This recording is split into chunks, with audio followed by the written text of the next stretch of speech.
Thank you so much, Stientje. Thanks. So Stientje delivered already like the perfect introduction for the panel that we're about to have, because she said transport is a system.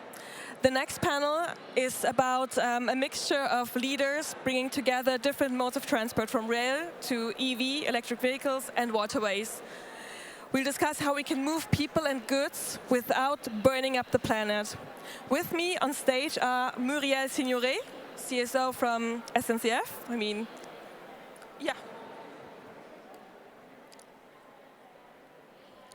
Gauthier Châtelu, Executive Director from DriveCo. And Stéphane Bousquet, representing the waterways from VNF France. Welcome on stage. I have your glasses.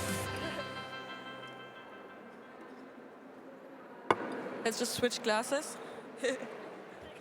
No, ça va. Welcome on stage, everyone. So you all have your microphones here. So I would love to talk with you about opportunities to start on a positive note. So what is right now for you the most exciting development in clean mobility? So in, let's say, the next 5 to 10 years? Let's start with Muriel. Shall I start? Yes. Okay, thank you. Hello, everybody. I'm very happy to be here. It's my first time at Change Now, so it's a great honor to be on this stage. And yes, indeed, I believe we have a great opportunity in the upcoming years to promote and to increase the rail system, the rail transportation. As you know, today I'm from SNCF Group, as you have guessed, today rail is the greenest transportation system. However, it accounts for only 10% of the total amount of passengers and goods transportation. Yet, it contributes for less than 1% of the greenhouse gas emissions. So it is urgent, I believe, to call for a modal shift toward rail. So this is a great opportunity, and I believe the more people choose rail, the better the reduction of greenhouse gas emission will be. Thanks. What about you, Gauthier? Yes, thank you. And also, I'm very happy to be there in this panel.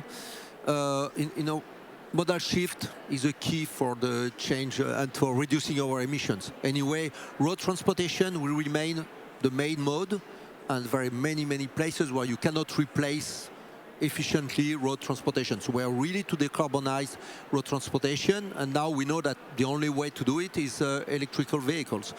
And what is really challenging, or what's exciting, is that what was more a nice idea to develop 5 years ago, now we are not anymore in an emerging market. It's really a growth-up market.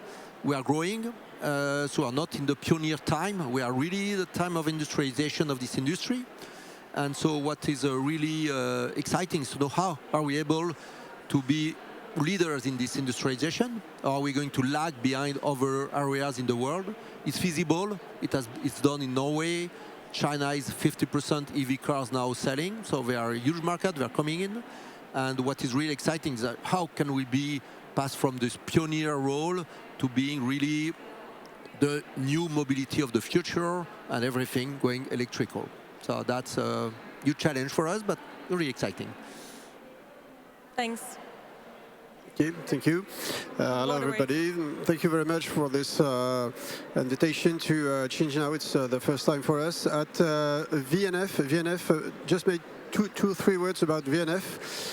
We are the public operator that manages French waterways. So that's about 7,000 kilometers of waterways, and that's our job. So for us, I do believe, and we do believe at VNF, that waterways are really on the side of solutions to face climate change, to avoid the effects of extreme weather events by regulating water level levels by regulating water events, and also as a transport system, as it was said in the introduction, this is a transport system which is very low emitting of CO2 and which is very low energy using. So it's really a transport system that is on the side of solutions, and for various reasons I do believe that in the future public decision makers, businessmen will turn again towards river transportation. Thanks. I would also love to talk with you about the last mile, because if we zoom into cities, this is really like right now the biggest emitter with like 30% of emissions. So how do you envision to decarbonize this last mile? Muriel. Well, at SNCF, we develop and we experiment innovative solutions to tackle this last mile challenge indeed. First of all, maybe you don't know it, but the French population, 90% of the French population live within 10 kilometers from a train station. So we aim at turning this 3,000 train station into hubs for public transportation. And these hubs for public transportation will allow us to have better connection with buses, with tramways, and we also develop parking spaces for bikes. Our ambition is to double the number of parking spaces for bikes by 2030, and we'll have 90,000 parking spaces for bikes. So this is in the short term. In the longer term, we are working on 24 projects of metropolitan express services, which will connect city centers with their suburb. But I believe that the last mile challenge doesn't only concern the city centers, but also the rural area. And we are developing innovation again, like for instance a shuttle, which will be able to go from the rail to the road to access small villages. And last but not least, regarding the freight sector, we have small lines like what we call capillary lines, which are directly connected to our clients' factory and warehouses. And of course, when it's not possible, we use trucks, and if possible, decarbonized trucks. Yeah. What is your views on this? I would say and Stefan? Yeah, from the road perspective, I think that's the best market for electrification. Distances are not so long, so the issue of charging on the go is not a big issue. You have regular kilometers, so very sufficient. Even from a financial point of view, we have all the technical solutions from the bicycle to I think Volta trucks that will be present after that for more regional trucks delivery. So everything is there. We have all the technical solutions. Financially, it's worth it. So it's not just about decarbonizing to be green. It's also it's more efficient. So I think it's easy. Quite easy challenge to be made. We still need some regulation to avoid having very old, very polluting vehicles still being there with a very low cost, but very polluting because people just don't pay the cost, which prevent from really passing everything to the electricity. But normally, within 5 years, we should all the big city centers and the smaller city centers should not have any more fuel deliveries. I think for me everything is there for that. Yeah. For the waterways, I can imagine it's a bit more difficult, right? Because they are not waterways everywhere. As for waterways, maybe remind 2 or 3 obvious benefits of waterways according to the last mile delivery. Maybe the first one, that waterways is a way of transport that is less emitting of CO2, as I said before, but is also a way of transport that is generating very few noise, that is generating any traffic jams. So it's very city compatible, I would say. You can live along a river with a boat much easier than you live along a highway, for example. So it's a way of coming across the cities. We are here inside of Paris, in the heart of Paris, and the Seine is a few hundred meters from us.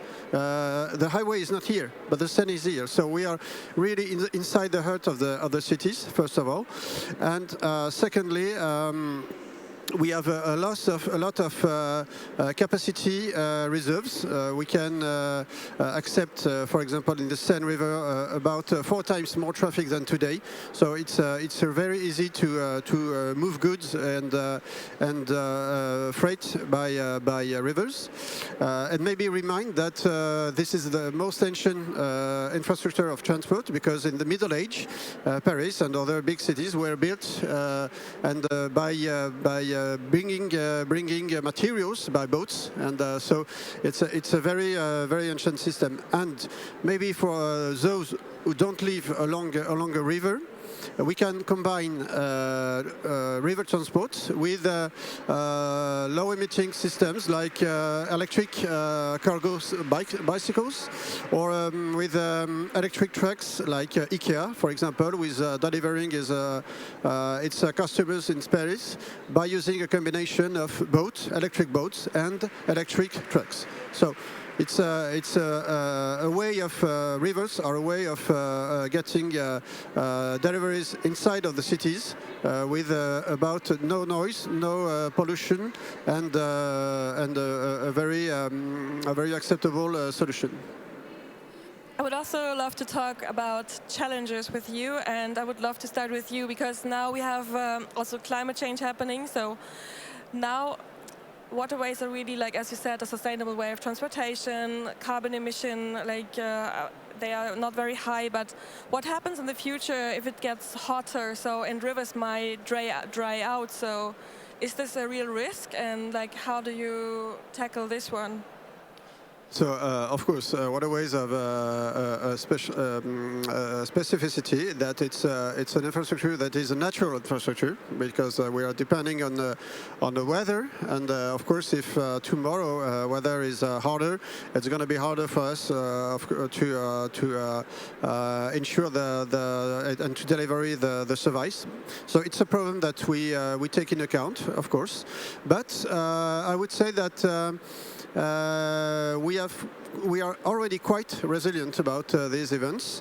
For example, in the Seine basin, there are reservoir dams that can provide water in summers, for example, when the weather is not providing itself enough water. We have also navigation dams all along the rivers that can help us to maintain a certain level of water to be sufficient to ensure the navigability of the river.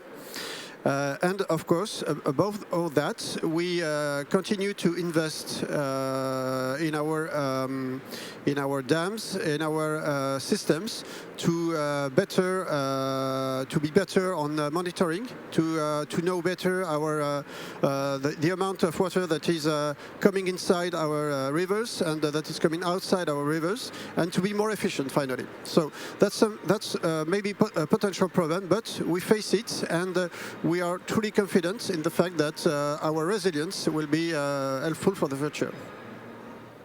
Gauthier, with DriveCo, you're building the infrastructure for EV in Europe, in France and beyond. So do you think we're really ready for mass electrification, or could there be maybe problems with scaling, equity? So what is the bottleneck there? Yeah, thank you. Of course, yeah, we have progressed a lot, but it's still a long-term issue. maybe you can put it as a chicken and egg. I would say 3-4 years ago, people were complaining there was not enough public stations to charge the EV cars. Well, today we have built a very consistent network all over Europe with very good, more and more, better and better features. Like now we have in our network, we have the reservation 7 days in advance, auto charge, everything that can give a very smooth experience to the EV driver. But then the cars are less, we don't have enough cars. So today we have a lack of cars on our station. We have too many stations as compared to the cars. So we are not anymore the egg, we are the chicken, or the vice versa, I don't know. So to be able to tackle that and this challenge, that is a 20 years challenge to really have everything going to EV cars, we need very consistent, stable policies at the European level, at the national level, so that no stop and go on subsidies. Maybe we have to reduce subsidies progressively because it's getting more and more efficient, but we have to have a sustainable and long-term vision, predictability. If we can get this, we still be able to have the long-term investment that we need, the money of the investor for the charge point, for the electrical system, because it has to bring the electricity until the stations. So that's very important to give this long-term view. And that's also important that it will help also all the car industry to focus and keep on going with all the investment they have to do to switch to EV cars. Because if they don't have this long-term vision, they may not be able to invest sufficiently. And if we lag behind, it will be very, very difficult. Because as we said, that was seen earlier, in Asia, there are a lot of progresses and they are doing things better and better. So we have to keep the pace to be the leaders, and so that's really about the political will and keeping the policies not changing all the time, and give a very long-term view so the people can invest on both sides, on the cars and on the EV charging. Thanks. Muriel, what do you see as the biggest roadblock in the clean energy and mobility transition right now?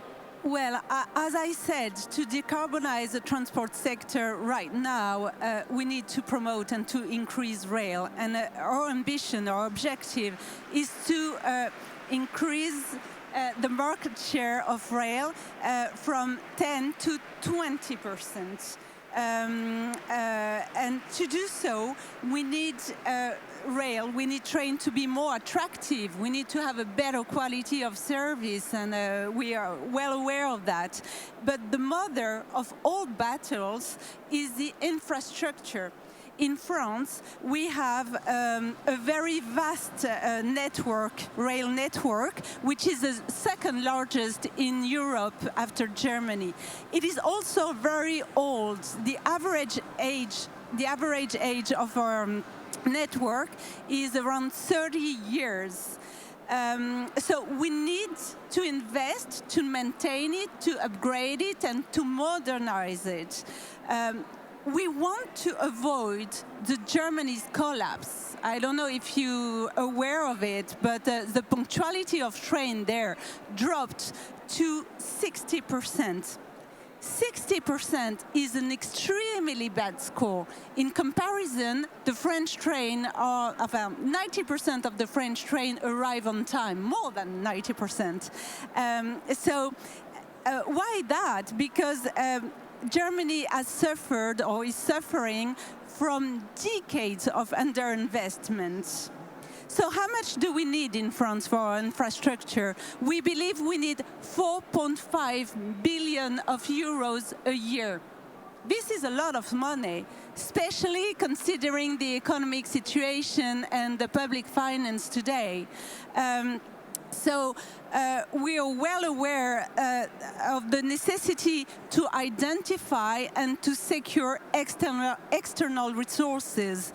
It could be, for instance, revenues from the emission trading system in the EU, or it could be the creation of a contribution of a heavy-duty vehicle contribution. The French government is about to launch a mobility financing conference in the upcoming days, and I really hope that it will seize such opportunities. Yeah. So I can confirm that what you said about German trains. I'm German, so it's really, they are more not on time than they are on time, unfortunately. So I would love to talk to you also about synergies, because now we have someone from like representing rail, representing EV, and representing ships. So what could be interesting partnerships, maybe between also you three, that can help the mobility transformation? Well, of course, we will need planes, we will need trucks, we will need cars for a very long time, and so it is urgent. I mean, you can't go by train to New York, and maybe you'll still need to go to New York. So it is urgent to decarbonize these modes.